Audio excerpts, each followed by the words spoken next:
crunches and Russian twists for their obliques, but guess what? They're not doing anything for your obliques. CavalierAthleteX.com. So if you hate love handles as much as I do, then today this video is going to be exactly what you're looking for, because I'm going to show you what to do, finally, to get rid of them once and for all. Now let's face it, love handles are stubborn. Matter of fact, only second to the low back fat, it's the area on your body that you just can't seem to get rid of no matter what you do, unless you're doing the right things. So that being said, guys, I want to show you 5 things that you can either stop doing because they're not helping you, or start doing because they will right now. All right, so let's start right off the bat where we need to, and that is anytime you want to lose fat anywhere on your body, not just on your love handles, then you got to start the discussion with what you're putting in your mouth. Your nutrition matters. And notice I didn't say diet, because I'm not a fan of diets. Diets are something temporary that you're on for a period of time, you're eventually going to be off. Nutrition is how you feed your body over the long haul. But even if you are on a diet plan, following the diet is not enough, right? Because if you think that just by following the rules of the diet plan, let's say keto, or you're following a vegetarian diet, or let's say the different ways of eating and strategies like intermittent fasting, you might be abiding by the time frames within which you're eating. However, if you're eating too many calories, more than your body is burning off, you are not going to burn fat. So following the diet rules might mislead you into thinking that you're doing something right. It's got to be more than that. In every instance, you got to be hypocaloric. You got to be burning more calories than you're taking in if you want to get rid of that fat. Point number 2 also relates to nutrition, but it ties into that deposition of fat, and that preferential deposition of fat that doesn't necessarily work in our favor.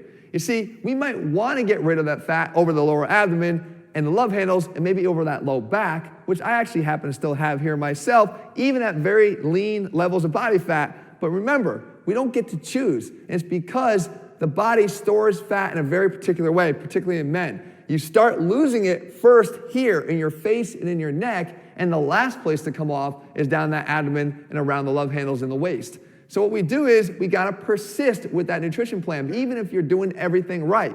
Take a look at this guy. He's one of our guys that followed our Athletics programs. He started at this level right here. Clearly he had a lot to lose. His initial results look like this. Now if you notice, the body fat loss occurred easily in the face and in the neck, and while he lost a significant amount around the abdomen and kind of lost that beer belly, he still retained some fat there in the oblique and then that lower ab area, and I'm sure around the low back.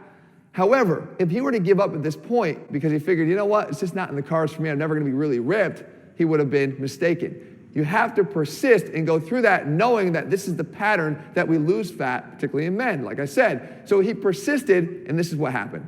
You can see here now that he got rid of that, what was once thought to be never going away, that fat around the obliques. And now he's got that lean waistline. And the same thing will happen to you. But the point is, you just can't give up too early. Persist on this path, and I promise you, it's just fat. It will go away, just a little bit more slowly.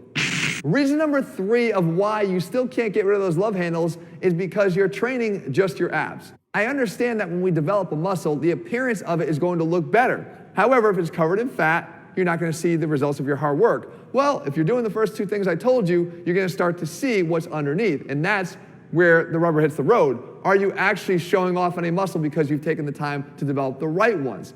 And anybody that's told you to avoid training the obliques has given you wrong information. The obliques, when trained, are going to give you the appearance that you're looking for. The idea here, though, is to not do just ab exercises, because there's a big difference. Ab exercises are like this: traditional crunches, sagittal plane moves, sit-ups, right? Anything that sort of just trains you in that straight forward and back, as I said, sagittal plane. But the obliques are designed for rotation. So you want to make sure that you're performing rotational exercises from the bottom up, where you're rotating your legs in space, and from the top down, where you're rotating your upper body in space. Weight these exercises too when you can. Utilize a hanging bar so that you're using the weight of your legs to create an overload. Once the obliques are developed like any other muscle, they're going to look better and show better, especially once that body fat level comes down. Point number 4 is probably the biggest mistake people make when they're trying to get obliques, because again, you think you're doing the right things, but you're not doing it correctly. And that is, you might have said in the last point, Jeff, I do so much rotational work, there's no way I'm not training my obliques effectively. Well, maybe not, because if you do an exercise like this, the bicycle crunch, or if you do an exercise like this, the Russian twist, guess what? These aren't training your obliques. Why? Because you're not rotating. See, it looks like you're rotating because you're tapping your hands left and right, or because you're having your elbows touch opposite knees. But if you're just flipping your elbows or flapping your hands, you're not rotating. In order to train the obliques properly, you have to make sure that you're actually creating rotation. So what I like to do is give this tip. If you're gonna do that bicycle crunch, you set your elbows up in that position slightly in front of your body. Once they're set, you don't move them. What you do is you move your torso. So you twist to get your elbow to meet your knee. And then you twist your whole body to get your other elbow to meet the opposite knee. You don't just flip the elbows across the body, giving the impression that you're turning, because you're not, and you're not working your obliques maximally. Same thing when we talk about the Russian twist. Don't just touch down to the sides, moving your hands across your body. Keep your hands in a fixed place right in front of your torso and rotate your entire upper body down to the side so that you're getting true rotation. It seems like a small point here, guys, but it holds all the difference in whether or not these exercises give you the benefits that you thought you were getting when you were doing them in the first place. And step number 5 relates to an exercise you probably long ago stopped doing, or maybe you never did it in your life, and you maybe should consider doing it again, and it's called the stick twist, or the broomstick twist.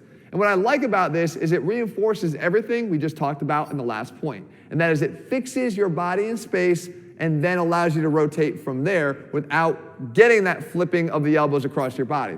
So you sit back on a bench with anything behind your back here, a broomstick, like I said, any type of dowel. If you want to go even more challenging, you can put a barbell back there to create that opportunity for a weighted exercise.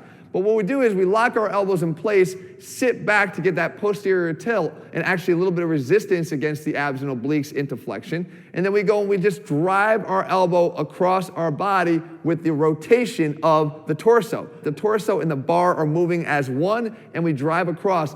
Here's where the deal is though, guys. You try to get an intense contraction of the obliques on every single repetition. Stop counting. It doesn't matter. Instead of counting reps, make those reps count. Rotate to the left and drive that tight contraction of the right oblique. Rotate to the right and drive that tight contraction of the left oblique. Every single repetition here should be focused on the quality, not the quantity. And when you do this, guys, if you've never done this exercise before, the results that will await you in terms of deepening those obliques will be mind-blowing.